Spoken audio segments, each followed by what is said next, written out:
This unique gun camera film shows a Spitfire 5 caught over Malta, outturning its German opponent under relentless fire to emerge unscathed.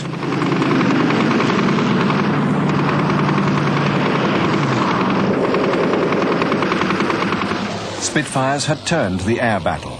The siege was lifted, and soon Spitfires flew from Malta to support the 8th Army as bombers. An RAF Spitfire pilot who fought the Messerschmitts over Malta, Ladie Lucas. We always had a very high regard for them. 109 Fs and Gs as we had there in 1942. And the Luftwaffe flew them awfully well. They got the most they could out of these aeroplanes. They flew them very fast with these open line abreast fours, pairs of aircraft and fours. And they were really very good indeed, but I don't know that any of our fellows would have preferred this to a Spitfire 5, which is what we had then. And of course, later on you got the Spitfire 9, which was a wonderful aeroplane. But on the whole, the thing, as you know very well, went from one aeroplane to another. One side got the ascendant, and then the other passed to the other, and so on. And this aircraft, which lasted throughout the war, was an exceptionally good aeroplane. I don't think there's any question of it. Well, I've never found a Spitfire pilot yet who wasn't prepared to take on a Messerschmitt 109 F or G in his Spitfire 5. But the problem came, and I can remember it so well, at the end of 1941, early part of 1942, suddenly these Focke Wulf 190s appeared. And that was a different kettle of fish. I mean, we had 3 or so terrible months with the 5s against the Focke Wulf 190s because they were definitely superior. I mean, up to about 22 or 23,000 feet. They really were, and it was a very, very rough time indeed. The Focke Wulf 190, the butcher bird as it was called, was indeed formidable. Its 1,700 horsepower BMW radial engine gave it a speed of over 400 miles per hour. It was agile, very well armed, and completely outclassed the 365 mile per hour Spitfire 5. It was considered a most serious threat to the RAF, whose hard-won air superiority was suddenly cast into doubt. But then, with the genius of Supermarines and Rolls-Royce, they introduced the Spitfire 9 with the Merlin 61 series, the 61 and the 66 engine with a 2-speed, 2-stage blower, which came in at, as I remember it, 14,000 and then with 23 or 24,000 feet and really put some G behind it. And the thing was, I mean, that, of course, the Focke Wulf 190 pilots who'd had a field day with us in the 5s, with the Merlin 45s, they saw these aircraft, these Spitfire 9s. They didn't know they were 9s at all. They thought they were 5s. They thought they were going to have another field day. And then Johnnie Johnson and all these fellows with these Canadians and the 9s there simply took the pants off them, and they never knew what hit them. The Spitfire 9 was the first major variant to exceed 400 miles per hour, the speed of the S6Bs of 1931. Spitfire production at Castle Bromwich peaks at 320 a month. We absolutely depended on the Americans for our whole rearmament program, and the Spitfire included. We depended on them for the advanced machine tools that fabricated the engines and the airframes. We depended on them for the Browning machine guns. We actually depended on them enormously for instruments and instrument panels, because, in a word, the poor old Brits at that time had a rather weak high technology industry in terms of machine tools and instruments. You just had to import it. Of course we did buy those magnificent Pratt & Whitney jig borers and so on, which were the best in the world, and the Germans bought them too, and so did the French, so that the Americans were producing those things, but we delivered a lot of things the other way.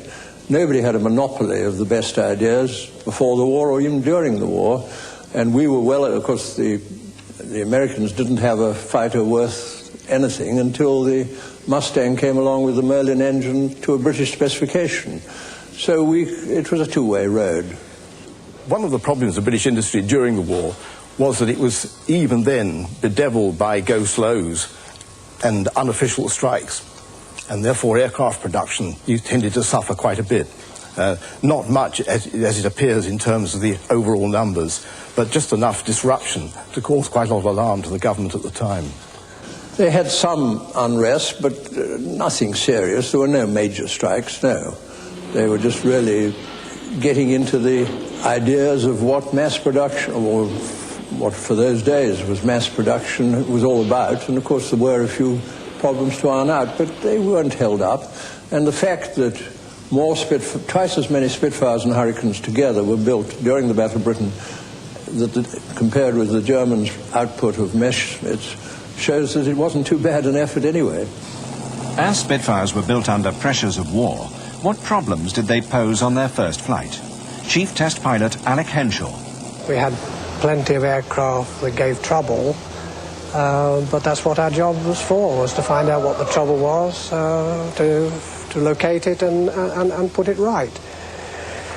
I should think very little trouble with the fuselage as such.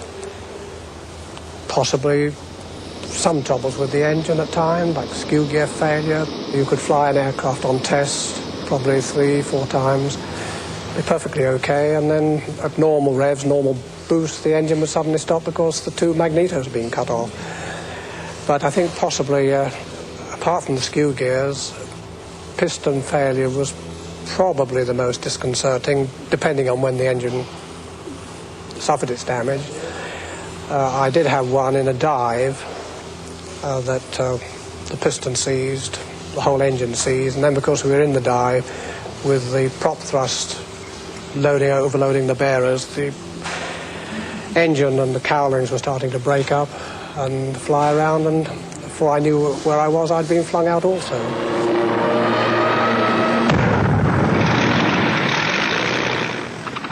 Spitfires flew in every theatre throughout the war. Long-range versions flew photographic reconnaissance to record post-raid bomb damage and to locate targets for fighter sweeps over northern France, with hundreds of Spitfires attacking targets of opportunity as a prelude to invasion.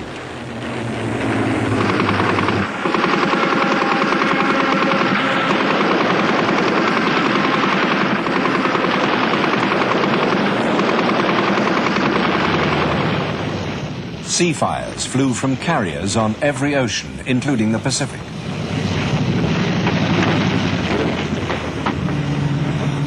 There were, of course, pretenders to the throne, the North American Mustang. The early versions, however, were confined, by the poor altitude performance of their American Allison engines, to a low-level ground attack role.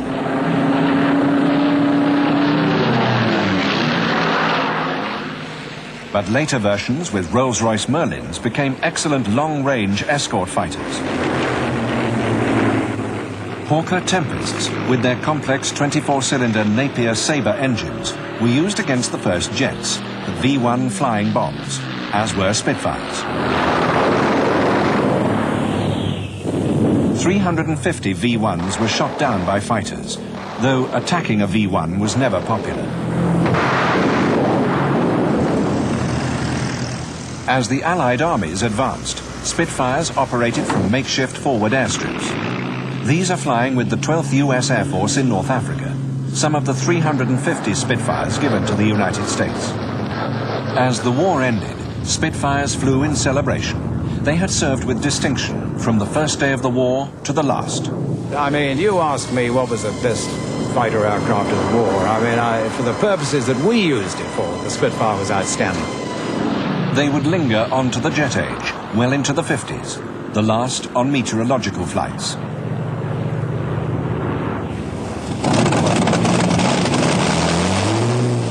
Their day is done, though 3 Spits will be kept by the RAF for Battle of Britain flypasts, commemorating the battle they did so much to win.